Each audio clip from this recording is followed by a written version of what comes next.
I think the construction business really added to my hearing loss. I am a church restoration specialist. I was very involved with hammer drills and sanders, compressors going off and on.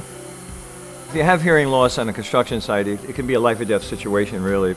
I realized I had hearing loss when I couldn't hear the directional in my car, and my men would just reach over and turn it off, and then they'd say to me, "Mike, you gotta get your hearing checked."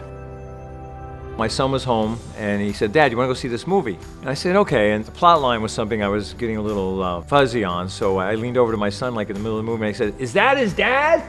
And of course, everybody in the movie theater turned around. I think I finally realized, wow, I'm in trouble. I would notice it in social settings. Michael would miss some of the things that were being said to him, and so I would just try to say something to him to help him understand what was going on, and try to be subtle. I kind of stopped trying to talk to my dad at some point because he doesn't. It seemed like he didn't listen. I think the big thing was my grandchildren. My wife would say to me, "Didn't you hear what James said?" He said, "Papa, you play with me?" And if he wasn't in my vision, if he was on the side, I wouldn't hear him. Well, when I went to HearingLife, my audiologist just made me feel totally comfortable and beyond my expectations of what a person would be in that situation, because it was new to me.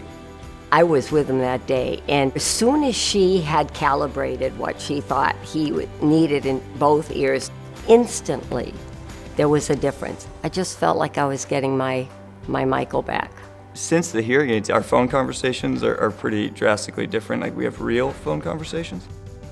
I really wish that I had addressed this hearing loss problem and had my hearing checked a long time ago. My quality of life is just so much better now. It's like everything opened up to me, like I had been asleep. It's just a matter of taking a problem and really addressing it, and then once you do, you feel good. It's changed my whole life. I'm Michael Cave, and I'm a church restoration specialist. I'm a father, a grandfather, and a HearingLife patient.